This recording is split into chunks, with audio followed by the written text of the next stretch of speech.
Hello, everybody. In Module 6, I discuss information processing cost and rational inattention. Module 6 has 6 lessons. Today, we focus on Lesson 1. I'm going to provide a brief introduction. So far, in all of the 5 modules we discussed, we assume that every player in our model, they have infinite information processing capacity, and so they can process every piece of information available to them perfectly and instantaneously.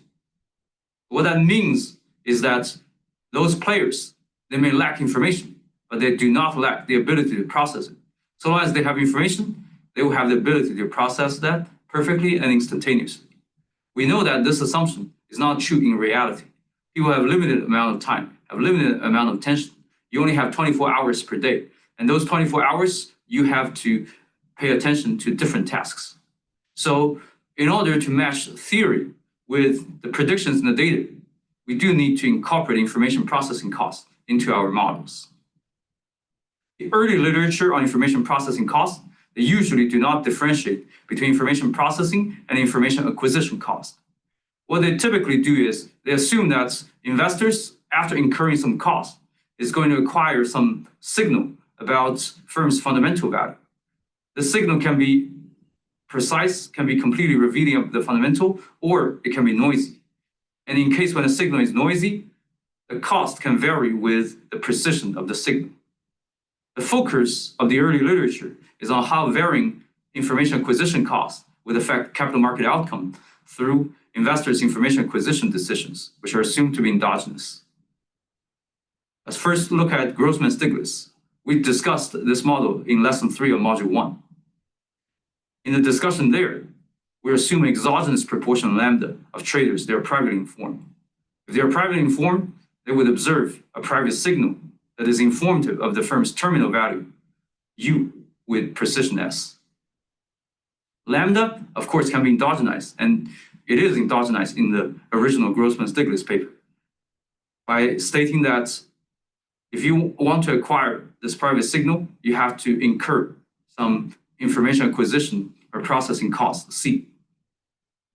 In equilibrium, each informed trader learns from his or her private signal as well as price, because price aggregates every informed trader's signal. And each uninformed trader will just learn from price. Lambda is determined such that for each trader, they're indifferent between acquiring information and becoming informed and not acquiring information, and therefore learning from price. This requires calculating each trader's expected utility from acquiring, which involves some sophisticated technical issues. You can check the grouped optimal statistical decision that we mentioned in Lesson 2 of Module 1, or you can check Laura Veldkamp 2011 book, Information Choices in Macroeconomics and Finance, for more technical details. After some quite involved algebra, we can calculate the ratio of the expected utility of the informed trader relative to that of uninformed trader, and that's this expression. V is the prior precision of U. And we can see here this ratio increases in lambda and C. This might sound counterintuitive because if C increases, then it's more costly to acquire information. You would expect expected utility of informed to decrease relative to expected utility of uninformed, but the ratio is increasing. The reason is because in Grossman-Stiglitz, we assume a negative exponential utility function. So expected utility is negative, which means that if this ratio increases, that means expected utility of informed becomes even more negative. So it reduces relative to the expected utility of being uninformed. So we can see here, increasing in lambda and C would reduce the expected utility of being informed versus uninformed through increasing the ratio. Those are very intuitive. We already talked about increasing C makes the expected utility of being informed decrease relative to that of uninformed. If lambda increases, then you can learn more from prices. So that also reduces the expected utility of being informed relative to being uninformed. And intermediates, lambda star would be characterized by, as we mentioned, any trader would be indifferent between informed and uninformed, which means the ratio equals 1. And so we can solve for the optimal lambda star. In equilibrium, lambda star is higher, which means there will be more informed trader if C is lower, the information acquisition cost is lower, V is higher, the prior uncertainty is higher. Those are very intuitive.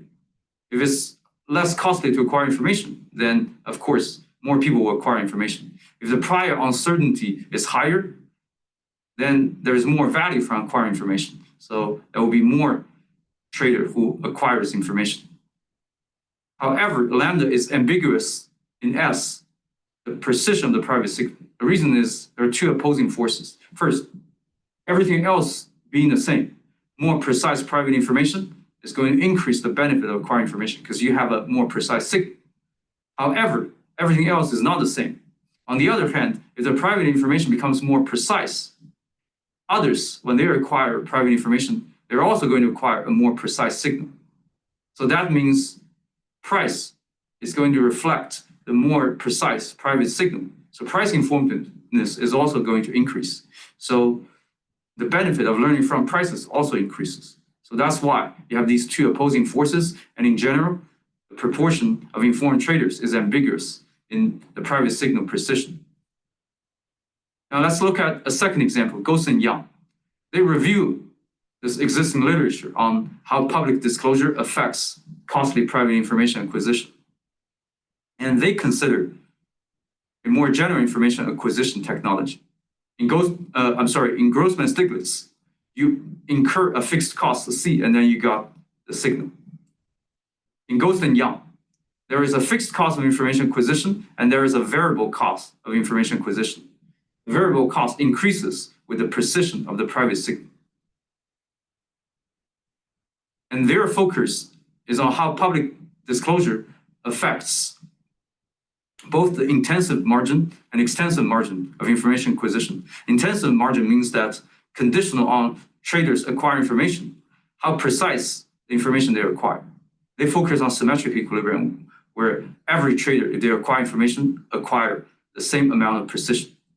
Extensive margin means the proportion of traders were informed. As in Grossman-Stiglitz, whether traders acquire information and how much they acquire depends on comparing expected utility from acquiring and not acquiring information, which is not a trivial task. And also, as in Grossman-Stiglitz, when the fixed cost is sufficiently large, no trader is going to acquire information.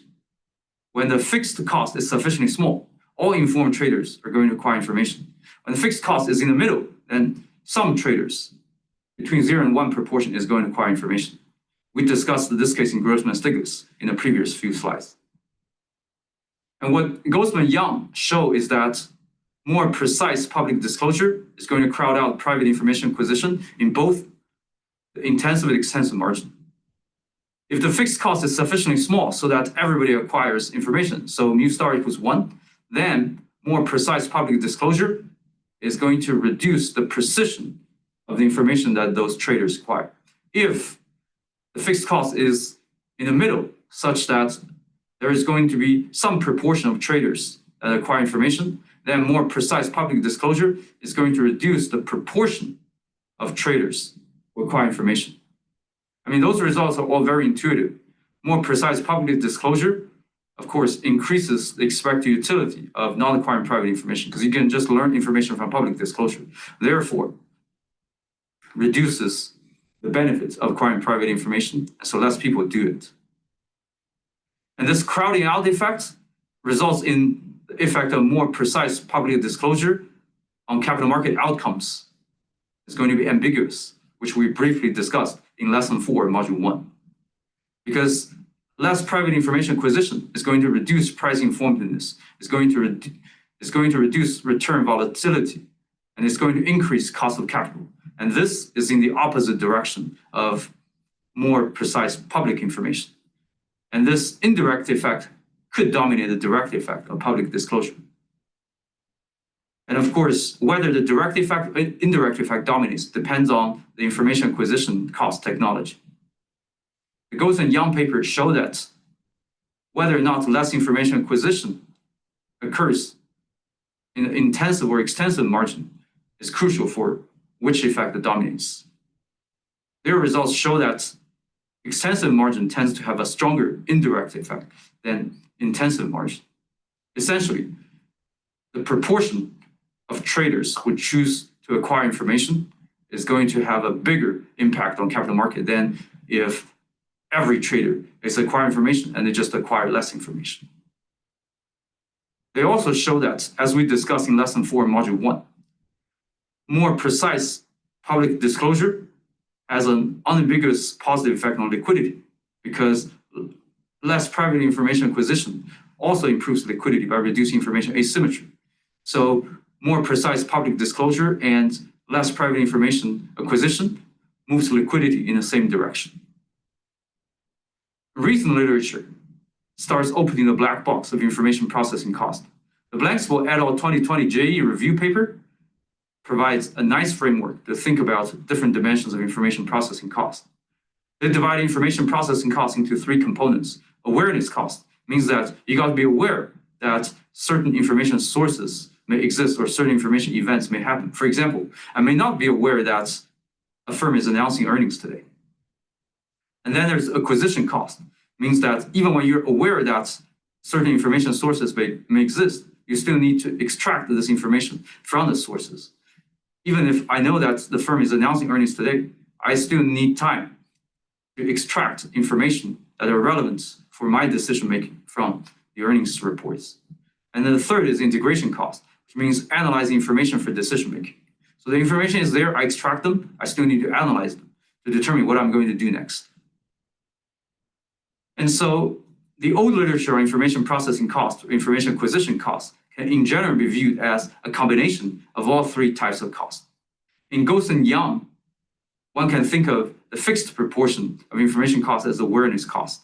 You have to incur this cost to be able to understand and acquire the signal subsequently. The variable portion can be seen as a combination of acquisition and integration cost. Again, those are just my interpretations, and different people may have different interpretations. So far, there are very few theory papers that explore the implications of different categories of information processing costs and combine them together. We're going to talk about the paper in lesson 6. To conclude, information acquisition processing cost is very important in capital markets because it is a reasonable assumption. It is consistent with what we observe in reality, and it has the potential to explain empirical patterns. While early literature bundles all different types of processing costs together, it is important to consider different implications of the different types of information processing costs, and also see how they combine together, they interact together to affect investors' information processing. It is also important to think about how to explicitly model information capacity constraints, which can endogenously determine what type of information is being processed. And this will be the topic of lesson 3, rational inattention. If you want to test your understanding of this lesson, a review quiz of this lesson can be found at the link in the slides. Thank you very much.